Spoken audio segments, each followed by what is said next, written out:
Welcome to the Global Breakthrough Energy Movement Conference 2016. This morning, we're about to hear from Mike Upstone. Mike is actually speaking on a subject that is near and dear to my heart as an inventor for the last 15 years working in this field. He's going to be speaking about fulfilling a need that has been readily apparent and rearing its head for many, many years. He hails from England. He's been living in Austria for a good while. He is going to be presenting a model for new energy corporations based on systems thinking, the idea that everything is interconnected and needs to support each other. He chairs the Universal Trust, which connects inventors to the technologies and the people they need to actually move their technologies out into the world. So he's going to be speaking to us about models for new energy work with water, waste, and food production. So without further ado, let's give a warm welcome to Mike Upstone.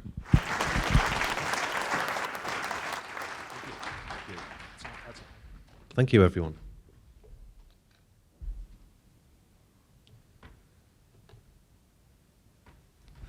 So yes, I'm talking about the new energy organization model today. And I'm kicking off with a quote from a great American, one of the most underrated Americans, I think, of history, Dr. W. Edwards Deming, who's had a profound impact on the world, but who's almost unknown by most people. And Deming said, "Collaboration benefits those who choose to collaborate." So the aim of the presentation, is to highlight key differences between highly effective and ineffective organizations. And what we're focusing on is proving that long-term effectiveness is not just all about money or resources. And along the way, I'll be underlining the inversions, the complete reversals in approach that define truly effective organizations. After that, we'll lay down the foundations that can be applied with the new energy organization model. And the aim is to help to create an exemplary, effective, long-term new energy organization model. So the key topics we're going to cover are the failure of organization and the reasons why organization is failing, and the solution, which is systems thinking. And as Vernon explained, systems thinking is something that recognizes that everything is connected. We'll be giving some examples of the kind of organizations that do apply systems thinking effectively and what makes them special in terms of their super successful long-term performance. Then we'll go into the foundations that we can apply in creating a systems thinking organization, which helps to simplify the complexity of creating and running an organization. And then we'll start to lay down some foundations for the NEO model. And finally, I'll finish off with the next steps, which is other resources that are available to you to help to roll out such an organization, because this is just the start that I'm going to be defining today. These are the model of sustainable organizations, which is completely for free, and other resources. So, organization is failing. I'm not sure if you've noticed, but here are the facts and here are the figures, according to John Hagel. And this is a few years ago. The average life expectancy of a company in the S&P 500 has dropped from 75 years in 1937 to 15 years. This is a few years ago. I can guarantee it's less now. These organizations are falling off a cliff and the trend is accelerating. It's even worse in Europe, according to Ellen DeRouge. The average life expectancy of companies in Europe is 12.5 years. And again, this is a few years ago. I can guarantee it's less now. Let's pause for a second and think about this. Let's compare the advantages that organizations nowadays have compared to what they had in 1937. Think back to 1937. If those organizations on average were lasting for 75 years, they'd been through the First World War. They'd been through the Wall Street crash. They've been through the Great Depression, and they were lasting for 75 years without all of the advantages of modern organization, of modern technology, of computerization, of the internet, of communications, of software products, of customer resource management, of real-time data management. This is nothing to do with a lack of resources. There is something else going wrong here. Let's have an example of an epic failure. Here's the United Nations. Spot the pyramid. That's just the top of the pyramid, and there's another little pyramid popping up underneath the big pyramid. So what's the failure of organisation due to? Thank you, Vernon. Here's a common factor: putting money or profits before people.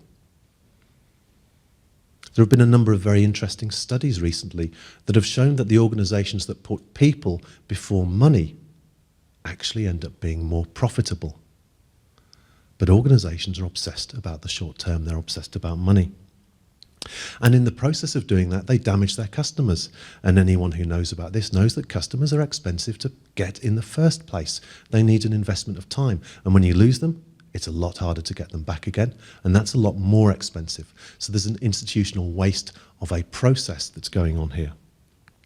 They are riven and driven by short-termism. This obsession by the profits, by the markets, by the results, etc., is again just damaging to the relationships within the business itself or within the organisation itself and the customers.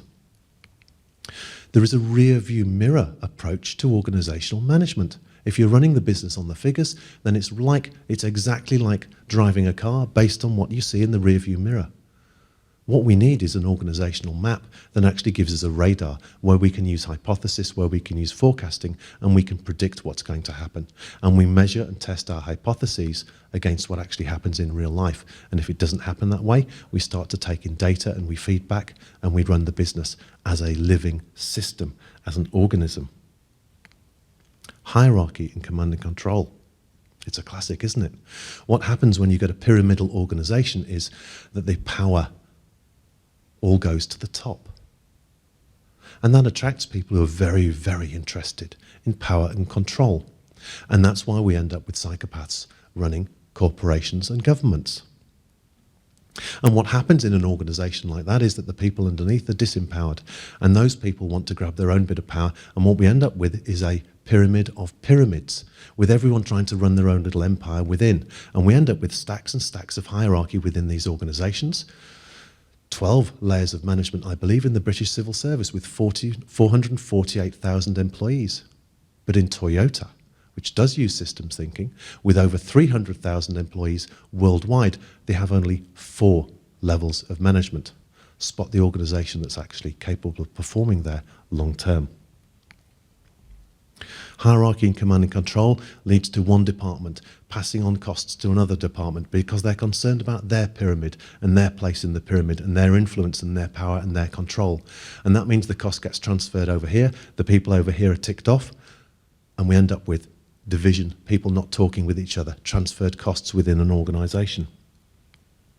Changing an arbitrary target is another one.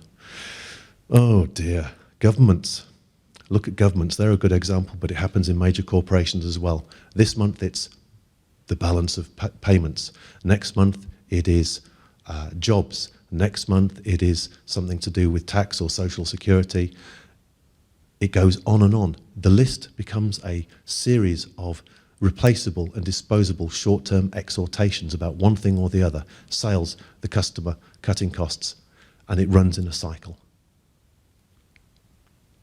Resistance to feedback and change. There's a classic.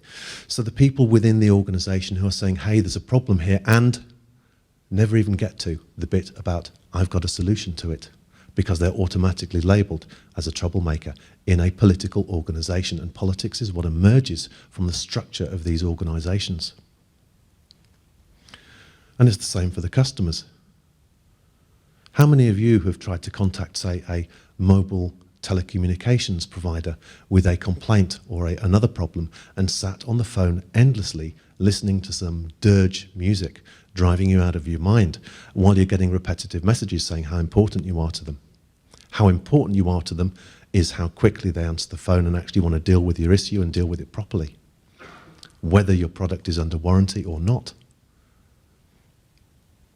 And the result is fear and lack of collaboration. And Deming said one of the most important things, the most important thing in an organisation is to drive out fear. So, in summary, the problem is failure to manage a system as a system. So here's the solution: systems thinking. I think we need to look at the semantics, though, first of all, because some people have very, very powerful emotional reactions to words like leadership, organization, system. And what I would say when that happens is, okay, great, that's good. You've got a good idea about how bad the system is or how bad leadership can be. Use that to draw an alternative definition. What would it look like if it's really, really good? How would it work for you? So what is a system? A system is something, anything, that works in a different way to its collection of individual parts. I'm a system, you're a system, we're a system, the universe is a system, everything is a system because everything is connected. But take out your liver and it doesn't work in quite the same way. Take out your heart, your brain, your guts, your kidneys. Deming described it as you might as well cut your hand off and stick it on a table and then try and study it because it's not going to work quite the same way. It's the connectivity that's important and the function within a system of all the various organs that fit together. Deming is superb. I urge you to look at some of the quotes of this guy. He's absolutely magnificent and he's completely aligned with everything that we believe here.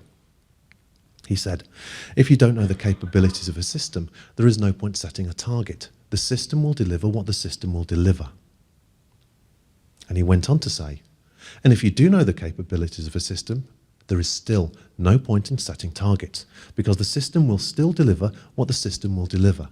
And what he was getting at was that the attention of leadership and management is in completely the wrong place.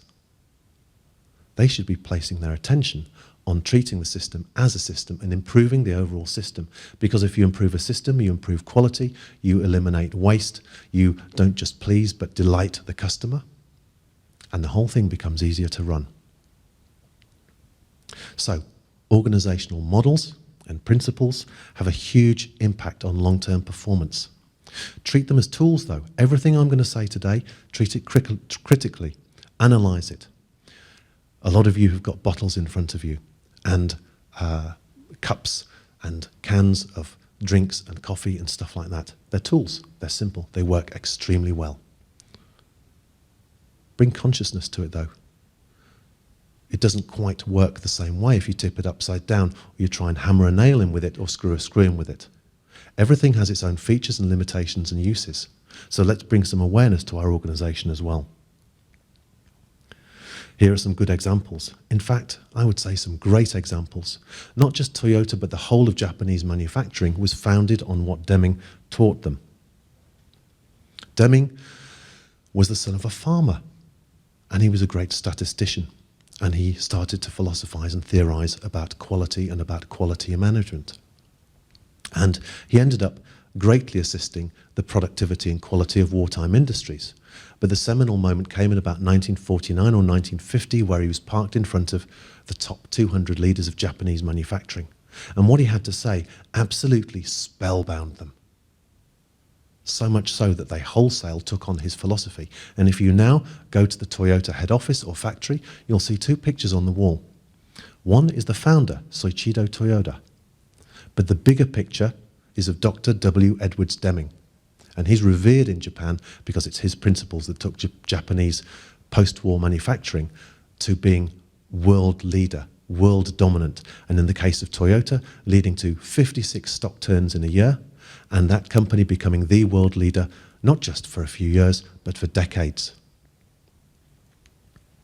So the whole of Japanese manufacturing is worth looking at. The Mondragon Cooperative in Spain, top 10 manufacturer. It started off producing paraffin lamps in the late 50s or early 60s. It now has hundreds of various arms in its cooperatives, and it produces solar panels by robotics. The John Lewis Partnership, a co-owned company. It's a shop, it's a retailer in the UK, it's a series of retailers. They have supermarkets. And the co-owners include the people who sweep the floors, who stack the shelves, and who do the checkout. And every year they get a bonus. And some bright spark in about 1999 said, hey, why don't we sell the company and why don't we float it on the stock market? And they totally rejected it. even though each of those staff members would have walked away with about £100,000 each. That's about $150,000, $160,000, because they knew it was going to ruin the whole enterprise, which has been successful for over 100 years. W.L. Gore used self-organizing teams in the United States to produce Gore-Tex clothing, known worldwide. Self-organizing teams, and it's a top 10 employer in the United States consistently for decades. The Ford Motor Company is a great example. Why? Because Ken Peterson, the CEO, met Deming in the 1970s or 1980s and was influenced by Deming, but he didn't really get it, I don't believe. And they started to implement Deming's philosophy, and Ford was hemorrhaging cash. It went from world number one to a place where they were absolutely shipping out millions of cars a year with inbuilt flaws, and they were coming in the back of the factory to get those flaws repaired. What a cost. But the board itself was so fearful of the market, the shareholders, that they didn't have anyone with the brass balls to push the stop button and say, let's get this sorted out. Whereas in Japan or in Toyota, then it's not the cleaner, but any of the staff can tap the supervisor on the shoulder and say, hey, we've got a problem. And it's the supervisor's right, but it's not just their right, but it's their duty to stop the line and put it right, and to talk to the other supervisor and say, let's make sure this doesn't happen again. Which one's the efficient, effective quality management model in terms of not just pleasing, but delighting the customers? So Ford drifted away from Deming after a while, after Ken Peterson left and retired, and then they cottoned on. It was damaging the business. So they started to move back to Deming principles again, and that improved the performance of Ford again. So we've got some good cause and effect examples, and Toyota, of course, started to drift away again, and they got the nudge, and they drifted back also. So anything impacted by quality management, it could be nuclear engineering or nuclear submarines, it could be manufacturing industry, is impacted by the work of Deming. But the problem is that most companies and most organizations in the West, in the United Kingdom and in the United States, are applying it like a badge collecting exercise. And this is not the Boy Scouts. Because unless you're prepared to take this absolutely to the heart and put it at the center of what you do, it's not going to work in the same way. One of the key issues in creating a really super effective organization is to unleash innovation and creativity within the organization. And these big companies are crying out for it, but they don't realize that it's their very system that can buy that kind of expertise that grinds it back out of the organization because of the pyramid, and they're not able to be heard, and they're not able to state the obvious, frankly, to the management. And one of the issues is, if we don't set up an organization in the right way from the start, we build a super tanker, and it's a bloody sight harder to change course once you've actually left port and set your sail. So, how do we unlock the collective consciousness, and what is it? Well, a great British statistician went to a country fair a long time ago, and in those days a country fair was like the Olympics, I guess, tens of thousands of people. And this is before television. And being a statistician, he stood on the hill and he had a look around. And he decided to walk through the fair, and he walked through the fair and he saw a sign which said, "Guess the weight of the ox competition." And that put a smile on his face as a statistician. And he started to think about that. And as he walked through the crowd, he saw a big bunch of butchers, and he thought, oh, the butchers will have a good idea about the weight of the ox. And then he saw a bunch of farmers, and he thought the farmers will have a good idea about the weight of the ox. But what he ended up doing was averaging out everyone's guess. And his guess came within 2 pounds of the weight of the ox. But where it got statistically interesting for him was that the nearest guesses, either side, above and below the weight of the ox, to his, were over 10 pounds away. But harnessing the wisdom of the crowd is not about averaging. It's not about averaging. People love to just walk away and think it's about averaging, but it's not about averaging. It's diverse, first of all. It's mathematical. That diversity is important. It's not just about going to your bunch of mates and asking your mates about what they think about something, because the chances are most of us are going to think pretty similarly about things. And the value is, and the gold is the stuff that it comes from thinking differently. It's independent. So it's not herded into camps like politics, left and right. Let's talk about how politics works for just a few seconds. I don't know about over here, but I know that in Britain, only about 50% of the people vote. And it's taken, dreadfully seriously by all of them. And you've got the left and you've got the right. And so what that means is to get an outright majority in Parliament, you only need about 25 or 26% of the vote. But when you look at that, what you find is that most of those people are actually voting against the other bunch. It's negative voting. They know what's wrong with the other bunch of people, and they're probably absolutely right. But it's like closing one eye and looking at the world through one eye. They're not prepared to look at the faults of what's happening on their own side. But when we get really underneath it all, what we find out is that less than 1% of the population are actually members of political parties. And what we've done in the first place is forget about the other 50% who are, for whatever reason, not supporting the system at all. So what would happen with the collective consciousness in terms of defining a problem? Well, first of all, they define the problem. It's not pre-presented as a left and right issue. It's, what is the issue? What is the question? And the wisdom of the crowd, first of all, works about to actually define what is the question. That's a key difference for a start.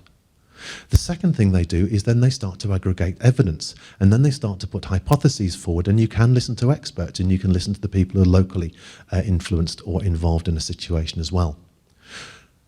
Now, a lot of people think, the crowd, the group, the mob, they know nothing. Well, it's a self-selecting process as well. So if people aren't interested in this and they'd rather be stuck in front of their television, they're still going to be stuck in front of their television. The people who are interested are going to be at the table, though, and contributing. And that brings us interest and expertise and innovation and people who actually have an involvement with the subject. So it's decentralized.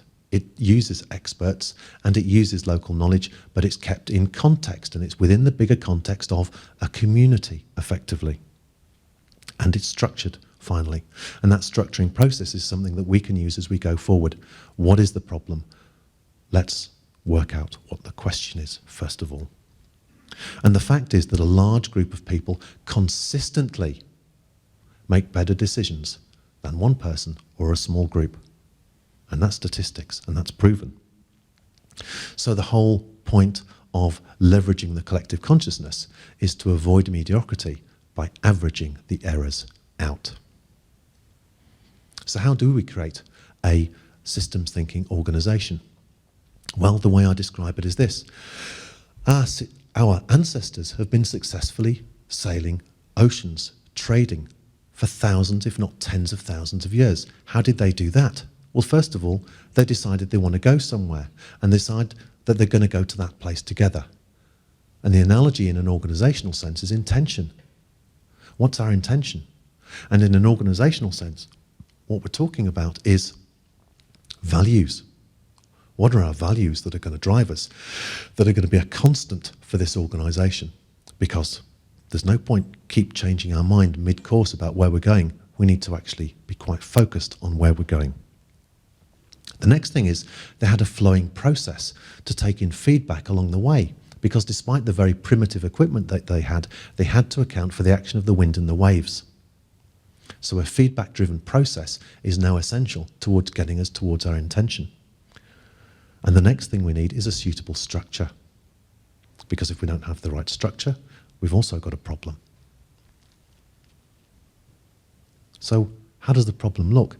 Let's apply the same analogy to governments and organisations nowadays. And what we find is that the intention is replaced by constantly changing short-term exhortations.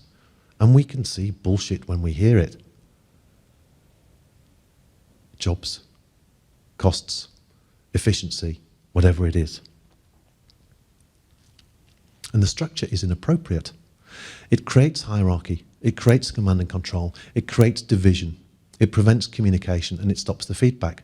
And that means that the process itself is rigid and resistant to information, resistant to change from within the organisation and from outside.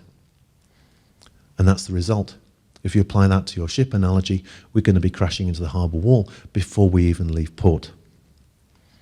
So what are the key elements of a systems thinking organisation? We need to have absolute clarity on the intention, the process and the structure, and the fact that they operate differently. So we've got a still intention and we've got a flowing process held within a structure that enables them to work for the organisation. And once we have a clear intention, now we can scope it out. Well, exactly what does it look like when we get there? Because if we don't know what we're aiming for, we're not going to get there. And if this is about intention, it's also about manifestation. So if we're talking about, let's say, a community, for example, we might be interested in scoping out, in an ideal world, what does it have? What are the key performance indicators for buildings, building materials, food, water, waste, energy, healthcare, social facilities, educational facilities, and what does that look like in an ideal world? And now we know what we're aiming for. And now we know where we are at the moment. And that means we can now start to establish that this step has to happen first, and then that one has to happen, and then that one has to happen. And we've got the basis now of making a simple plan to actually get us there. On top of that, we need to bring this consciousness into the organisation itself. And there's a simple way of doing that. Plan, do, study, act.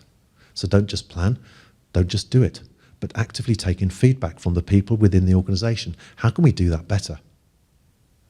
Where did we go wrong? And what can we learn from that positively?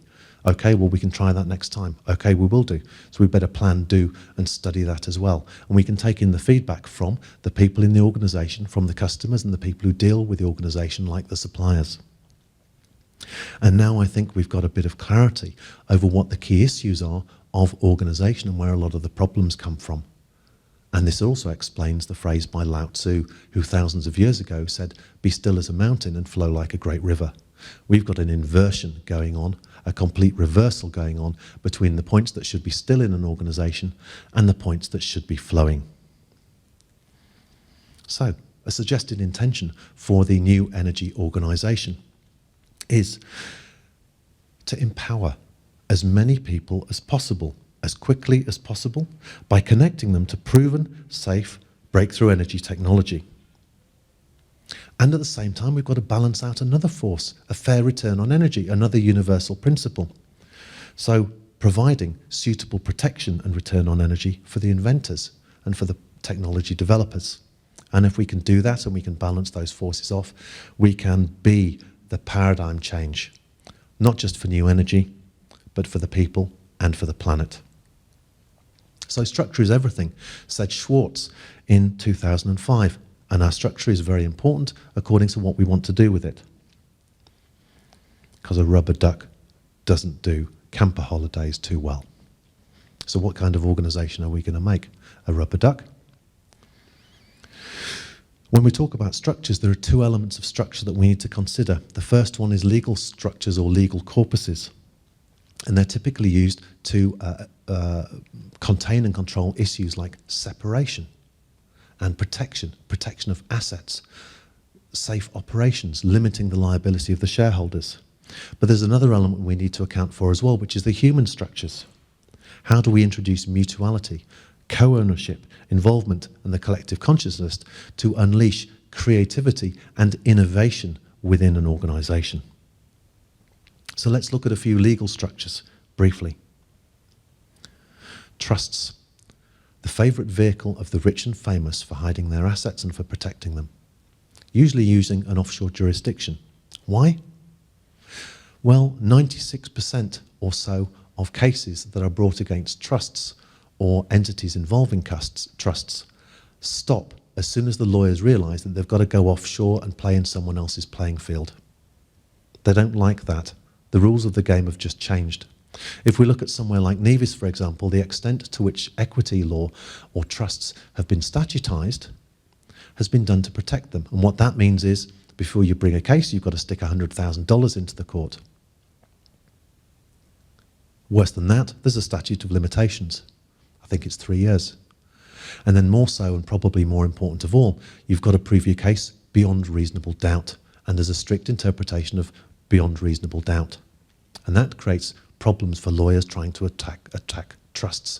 And believe you me, trusts are potentially worth attacking because they hold a lot of valuable assets. So it's a huge deterrent. Property ownership can also be protected by copyright. We hear about patents a lot, but we don't hear so much about copyright when it comes to intellectual property as it relates to inventions. But an invention or an innovation is an idea. And that starts off with something that you can copyright. And why is copyright important? Well, we've covered trusts very briefly, and they relate to equity law. That's higher law. In Britain, there are 144 different forms of jurisdiction. So there's equity law, there's common law, there is statutory law, there is ecclesiastical law, there is family law, and it's the same thing over here. But guess what the higher law is? The higher laws are common law and equity overrides the lot, and that's why trusts are important. But common law relates to copyright, and that relates to real property ownership. And that means if someone breaches your copyright, guess what? It's treated as theft. And that's a personal liability. You can't hide behind your corporate office anymore. You could end up locked up for it. And if you modify that intellectual property, that's treated as vandalism. You can also be locked up for that. So we're no longer playing in the statutory playing field where major corporations can manipulate and stack the game by playing the patent game, for example, where it's all about who's got the most money, who's got the biggest lawyers, and who can afford to waste whose time the most. That's a stacked playing field. Copyright is also supported by international convention by 200 odd countries. It's been pushed a lot in recent years by organisations like Disney. We can take advantage of that. And it comes before patents. Before patents. Everything that you do, I believe you should be writing the copyright symbol on, putting your name or the name of your trust, and the year. Cooperatives can also be used. They create co-ownership. And local limited liability companies, where the limit of the shareholder's liability is typically down to $1 or something like that if the company fails. So that's a protection mechanism. And then we've got foundations, non-profit organisations, and we've got charities, which are beset by regulation, often highly corrupted, and tend to be self-interested cash cows. We know that because there are so many of these big charities where 90-odd% of the money going in actually goes into the pockets of the staff and especially the directors, rather than going to the children or the people on the ground that it is actually supposed to be going to. So let's look at the human structure features now that we should be finding desirable in a new energy organisation. Mutuality. Sharing. How are we going to create mutuality? A trust is a good way of creating mutuality. Why? Because if I invent something and I create a trust, then it goes into the trust and it no longer belongs to me. If you're in the trust with me as trustees, it belongs to us. But we're acting according to the intention of the trust, applying our conscience as trustees and acting in the interests of, not ourselves, but the beneficiaries. Very, very interesting elements to trust law. Co-ownership is important. Involvement is unlocked by getting co-ownership going. And that creates stability, as well as the ability to unlock innovation and creativity. It harnesses the collective consciousness. So how do we create this? Circles. This can be our new energy organisation, it could be a community, it could be the world. But this is the organisation that's owned by all the people. And what you might have within that organisation is perhaps a small group of people in the middle who are drawn to the activity of the process of the process, the organisation of the organisation, the creation of strategy, plans, and other ways of moving the organisation forward. Now in a pyramid, these are the small group of people who tell all of the others what to do. But this is an inversion because this relies on servant leadership. Servant leadership. And technically that means they're underneath all of the other people because whatever they produce has to be gifted as an offering to the people for them to say, hang on a cotton picking minute, I'm not sure about that. I've got a better idea. Or can I ask some questions? So it's all of the people who make the decisions. And that creates an energy flow that goes back into the middle. And what are we creating in terms of an energy flow? A toroid, the basic flow of energy in human nature. Let's move it one step forward. Let's take the community analogy one step further. So we now have our small service process group in the middle, making their offerings to the main group. But we've got other activities and other organs coming in of the organisation itself. The people who say, hey, I'm very interested in helping the food production happen here. What about aquaponics? Or what about the waste? What about the energy? What about the healthcare? What about the building materials? What about the social facilities? What about the education? They form small groups that overlap the main process group and again serve the greater interests of the group as the whole. And what are we creating? The flower of life. Let's talk a little bit about the processes that are involved with this now. There are two processes that I recommend for a group like this, and the first one is the energy circle. More of you will have heard of the listening circle, but the energy circle is where the people get together around the table, and those with the creativity, those with the ideas, those with the experience, the expertise, the knowledge, and the interest in the subject step forward and put their positive suggestions on the table. And there's a big emphasis there on positive suggestions, because unless you can put down a suggestion or an improvement to a suggestion or an alternative suggestion, then it's not really supporting the group intention. And one of the issues we need to get away from is people just saying, I don't like it, and not bringing a solution. That's a blocking move. And if you know about the use of consensus is brilliant. It's highly effective. But it's only highly effective in certain special situations, and those special situations include traditional communities, tribes, religious groups, etc., where there is already a great depth of shared values and understanding. And when we try and implement this in a modern society, what we find is that we've all got hang-ups, problems, issues, and the danger is that someone, if they don't understand the issue, instead of relinquishing control and saying, okay, I don't understand this, but I believe you know what you're doing. I'm going to trust you to do it. Instead, tends to act as a blocker. And that can suck the energy right out of an organisation very, very quickly. So that's the energy circle. And it's governed by a chair, and the chair's role is to serve the group and to support the team agreements and team processes, and to keep that focus always on the positive solutions, and to prevent that kind of blocking from going on. If that gets blocked, though, as a process, and it does unearth issues between people, then we have another alternative that we can go to, and that is the listening circle. And the listening circle is the traditional tribal circle. And in that case, it is formal. It does go from one person to the other, and they can talk for as long as they want. And the aim really is to unlock and reveal deep psychological issues and issues of semantics and attachments to words and different understandings of things, which create misunderstanding and blockages between people. But if we can sit at the table long enough and go through it, then what we'll probably find out is that we have more in common than we have different. But if not, then what we're building is a degree of empathy and trust, and on that basis, hopefully, the person or people who are stuck can go, okay, I'm going to trust you. I'm going to let you get on with it. So the role of the chair as a servant leader becomes very important. And we also apply the Toltec principles.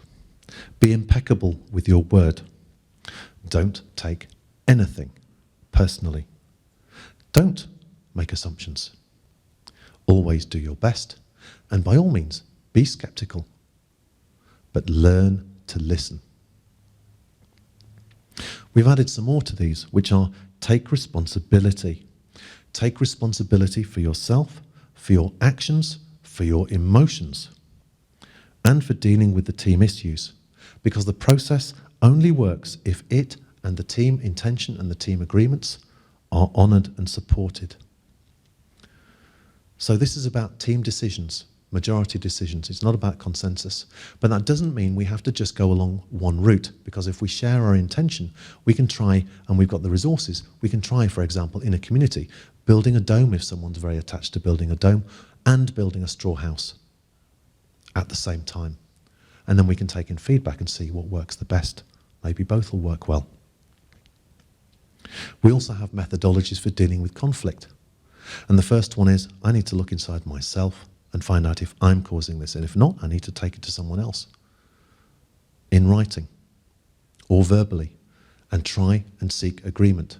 And if not, then we can bring in independent people with imago counselling skills, personal counselling skills, to create the right kind of environment so that we can actually talk with each other. Because very often what happens is ego and politics gets involved and it all becomes very personal. And we can also use non-violent communication, which is about speaking in the I and not the you. So when I see this, this is what I perceive. However, what I'd like to offer is this. And it's not easy. That's not easy. This is where a bit of specialist help assistance can help. So back to the neo intention. If our intention is to empower as many people as possible by connecting them to new energy as quickly as possible and as safely as possible, and to protect inventors and create a fair return for energy for them, it is our intention to be paradigm changing for the good of the people and the planet. We have some strategic tools that we can bring into play here. We can use trust, we can use copyright, and we can use that to secure our legal hold and asset holding. We could also, on top of that, build a cooperative or a not-for-profit foundation. Why? Because we also need to undertake operations, and it makes sense to use the two as organs performing different functions. And that means if the trust is here and the foundation is here, we can connect them together through a simple contract. And that means if someone attacks the foundation, then they've got to collapse the foundation and then take it back to the trust. It's becoming more and more difficult now for a major corporation or even one of the top ones on the planet with all of their money to now attack such an organisation. But there's something else we can add as well. Very often we've seen in the past individual inventors or small teams who are pressurized and attacked by these big money interests. So if we have a technology that's simple enough, that's safe enough, that's proven that people are able to make it for themselves, why not open source it? We know that model works as well. Many software companies are doing it, and it's turning potential competition into co-developers. It's extending our partnership.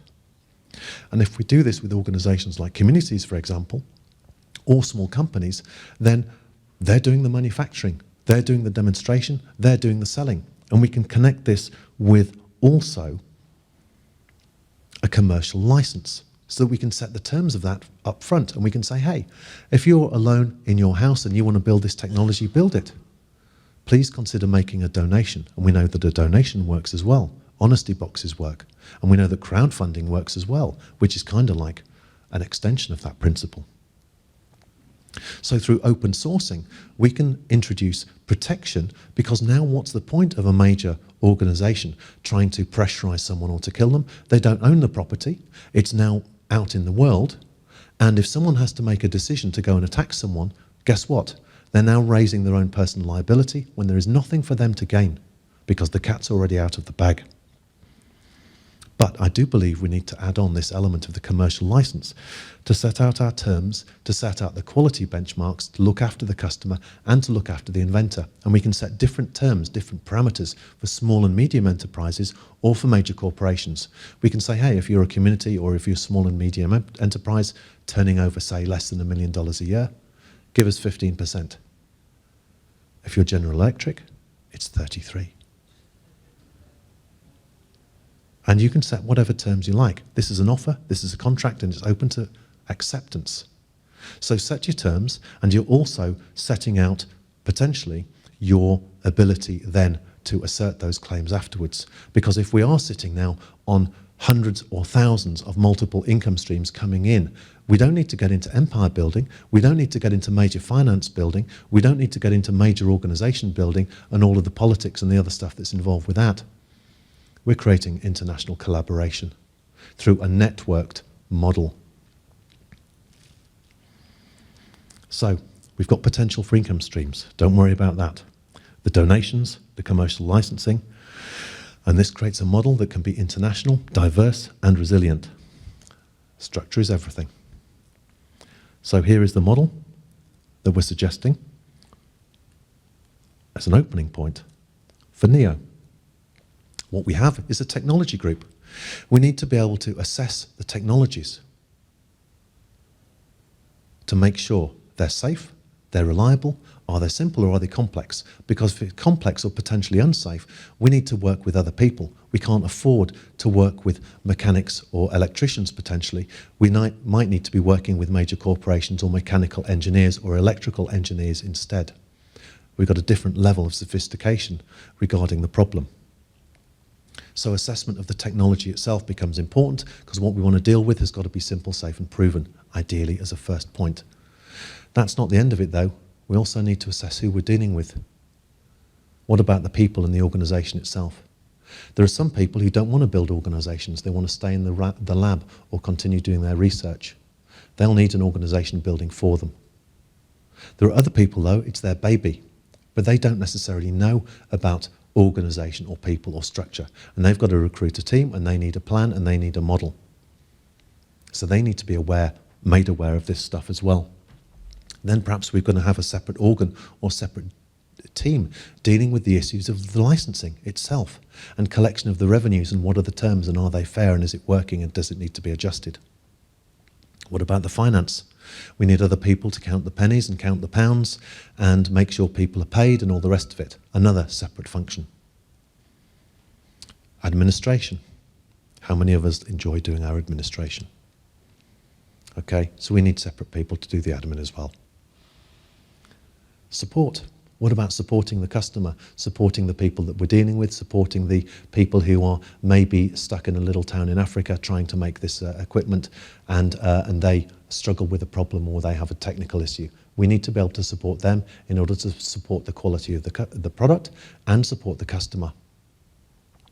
And maybe legal, though that can be outsourced as well. But this is just an idea, a flavour of the 500 or 1,000 people involved. So what are the NEO values? Well, what I'm suggesting is they should be trust, because the whole thing is built on trust. It's about us trusting each other to do their jobs and letting the other people get on with their job and not controlling them. Another value, customers can count on us. That means we've got to be very concerned about quality of product, quality of service, ethics, attitude, how we deal with each other and how we deal with them. Openness to learning. This is a big one from the major corporations. We need to really be able to get a grip on problems and turning them into opportunities and solutions for people. Otherwise, we're destined to keep making the same mistake again and again and again. And if we look at spiral dynamics, what happens with people who are stuck is they just go round and round in a circle, having the same experiences time and time again, going, it's everyone else's fault, until they come to a realization and change their behavior, and then they get into a spiral. Transparency, another big one to do with trusts and everything else. It means that we just need to get down to the real stuff, and we need to be real about what we're talking about as well. Sharing success equally. We might have some of the world's greatest inventors in this room, but no one is worth more than anyone else. And we should value the person who makes them their cup of tea, who sweeps the floor, who does the tidying up around the office and everything else equally. Because if we don't do this together as a team, then we're not a team. And the best way of building a team is to treat people as co-equals and co-owners, and to bring them in and to share. Remember, it was a child who asked the most important question about the emperor's lack of clothing. Respect for the environment in which we live and work isn't just about the planet, it's about the environment and the culture of the organisation that we're building ourselves as well. And finally, another bit of Deming. Examples without theory invite mindless copying. And that means we need to be aware of our tools. We need to act consciously, systematically, with intent, because it's our intention that's going to guide us through this process. And one of the difficulties is overcoming these inversions, which are deeply ingrained in us about ourselves as well as organisation. Instead of flowing and taking advantage of the feedback, we're moving our values into that section and trying to be stuck. And what happens then is the intention ends up flying all over the place, because we want to be blind to our weaknesses. But we've all got blind spots. You're looking at me now and you've got blind spots. And I'm looking at you now and I've got blind spots. But the best people to spot my blind spots are you. So this is the collective view and how important it is to the kind of organisation that we're creating. So now what about the vision? The vision is to produce safe, simple and proven devices applying quality assessment by those qualified to perform it. And those qualified to perform it are in this room now and are going to be listening to this later on. And we should be empowering people quickly and effectively while protecting the inventors and developers. And it should be our aim to empower people in every country and support local resilience, sovereignty of the people, and the well-being of our planet. And that's respectful of local culture as well.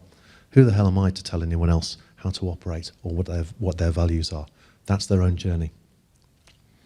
And our measure of success, if we do this right, should be to change the model for breakthrough energy forever and have others follow our example. Why? Because there are going to be inventors out there who believe truly, and they may be right, that they're sitting on the next billion-dollar or trillion-dollar invention. But if someone else releases a free energy device first that actually works and is simple to build and they can make at home, guess what? Your $1 billion has just evaporated. The first person who does this truly is going to change the paradigm for everybody else who follows. And it may take time, but this has already happened with the digital imaging industry, and it has happened with the digital music industry. And they had big vested interests, they had all the success, they refused to budge, and the big players who didn't budge and didn't budge fast enough went to the wall.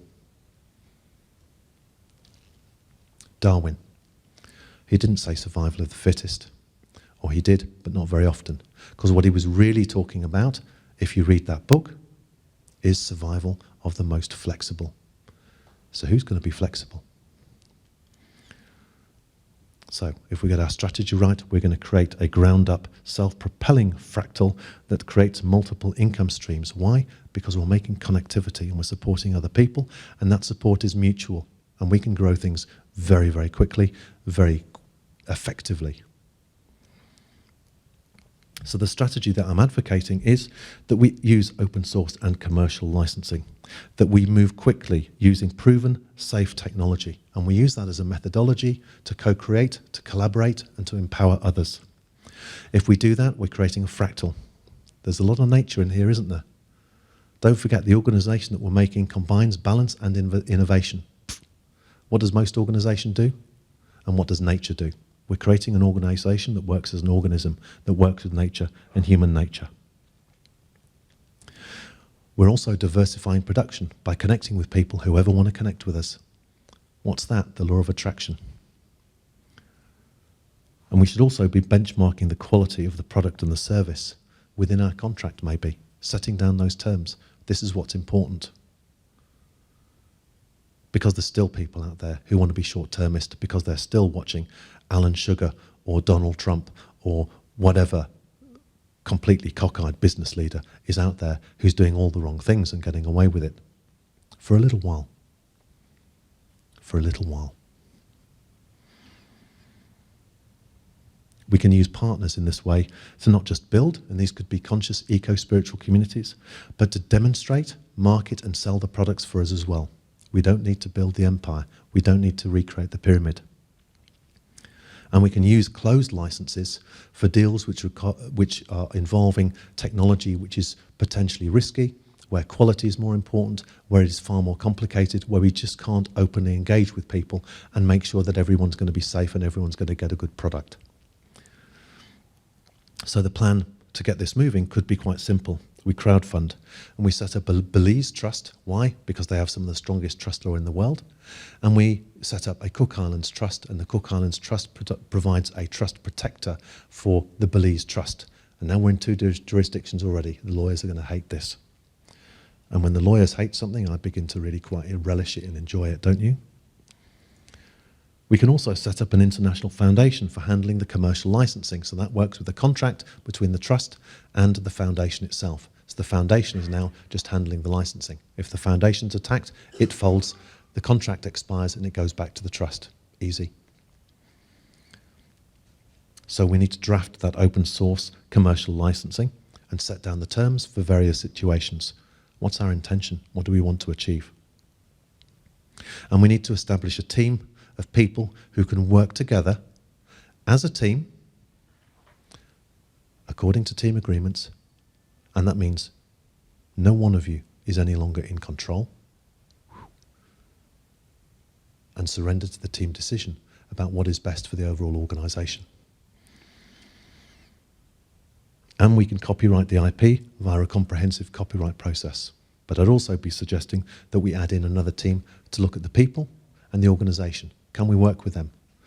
I'd rather have 10 people that I can work with quite easily than one person who takes 10 times the effort. That's stress. So, what's the rollout? We set up a cooperative structure for engaging the collective consciousness, and if we do that, then we flatten out ownership and control. We regularly review the structure, the process, the plan, and undertake a conscious plan, do, study, act process. So we've got ongoing, relentless, continuous improvement in the organisation itself. And what that means is, normally in an organisation where it all comes down to the boss, and the boss walks under a bus, or there's a family crisis and they can't be there, the organisation starts to wobble. In this case, because everyone is encouraged to take a position of leadership, it's seamless. The team is already in control. Thank you very much. We'll hold the space for you. We carry on. And we disseminate information to partners about MOSO, the Model of Sustainable Organisation, because this is just the start. And when we get into issues like production, we need to take into account what is a system, what is a stable system, and that's statistical process control. So whether it's manufacturing or it's aquaponics, we need to know that that system is going to fluctuate, and it's going to fluctuate within normal boundaries. And that means we leave it the hell alone. But what most management does is they see it going up and they start to cheer and jump and shout and do high fives and stand on the desks and all the rest of it. And then it goes down again next week and everyone gets very morose and sad about it. But that's a normal fluctuation. If we know the boundaries of the fluctuations, we know that the system is stable and we don't tamper with it. But when we start to measure things that go outside beyond the realms of the boundaries of the stable system, now we have a cause which we can investigate, which we can gather evidence about, create hypotheses about, and actually undertake some positive action, whether it is an opportunity to improve the process or to stop things from going wrong. Intelligent, guided, conscious action. So the collective consciousness, I've already explained. It's a cycle, it's a wheel. Plan, do, study, act, plan, do, study, act, plan, do, study, act. Take in the feedback, take it from everyone, discuss it as a group, and decide what you're going to do with that information positively. We need to be able to recognise mistakes as opportunities for improvement and stop beating up ourselves and other people for it. So, MOSO, the Model of Sustainable Organisation, is available for free. Otherwise, I wouldn't be recommending it to you either, and I have to declare an interest, which is I'm one of 20-odd co-authors.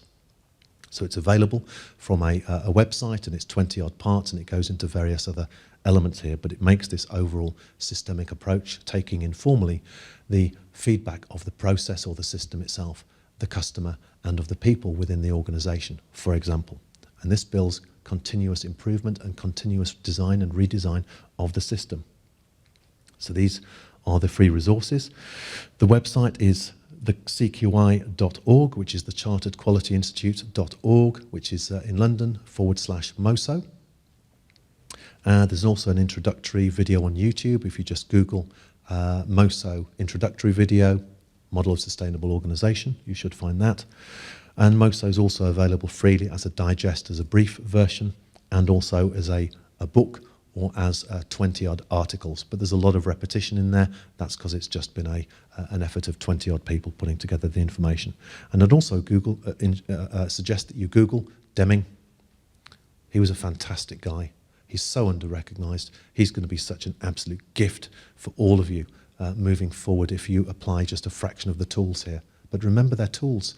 Treat them consciously. If it doesn't work for you, examine it. Are we using it in the right way, or do we need to discard it? Systems thinking is another one to Google. But I'd also particularly be looking at Deming and Deming quotes. He was a fantastic human being. So what are our motives for paradigm change? Jim Clifton, the CEO and chairman of Gallup, said recently, for the first time in 35 years, American business deaths now outnumber business births. We can be the change that changes all of this. Deming, here's a cracker. The big problem's where people don't realise they have one in the first place. How true is that? And learning is not compulsory, but neither is survival. So as a review, what we've discussed is that organisational failure is endemic. We've got the evidence, we've got the numbers, we've got the trends, it's getting worse, that's that. We have the hidden knowledge, we have the stuff that those fabulously well-equipped organisations have failed to grasp. It's failing due to common inversions, because of failed thinking and mindless copying, as Deming called it. We're seeing shit on television and we're deciding to copy it. It doesn't work. doesn't work. Systems thinking is proven. The exceptions prove it, and the norms prove it. We have the key foundations to address those inversions, and we've described a NEO model and strategy to empower others and collaborate, and more resources are freely available. And I'm finishing with a quote. You never change things by fighting the existing reality. To change something, build a new model that makes the existing model obsolete.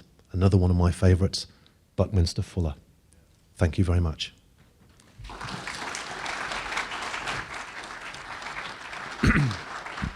Thank you very much, Mike Upstone. Thank you. You know, in all of my work, I've been looking for hold on one second. In all of my work, I've been looking for a picture of a conscientious organization that can take the breakthrough energy technologies out there. And I think that's really what you've presented here. It's fantastic, and I'm looking forward to, working with this model. So thank you very much, and looking forward to continuing working with you. Thank you.